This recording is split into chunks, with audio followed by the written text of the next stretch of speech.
کہو کہ ہم اللہ پر ایمان لائے اور جو کتاب ہم پر نازل ہوئی اور جو صحیفے ابراہیم اور اسماعیل اور اسحاق اور یعقوب اور ان کی اولاد پر اترے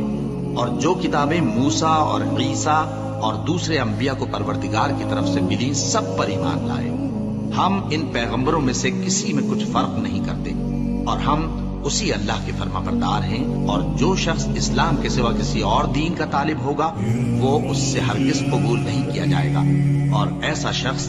آخرت میں نقصان اٹھانے والوں میں ہوگا۔ اللہ ایسے لوگوں کو کیوں کر ہدایت دے جو ایمان لانے کے بعد کافر ہو گئے اور پہلے اس بات کی گواہی دے چکے کہ یہ پیغمبر برحق ہے اور ان کے پاس دلائل بھی آ گئے، اور اللہ بے انصافوں کو ہدایت نہیں دیتا۔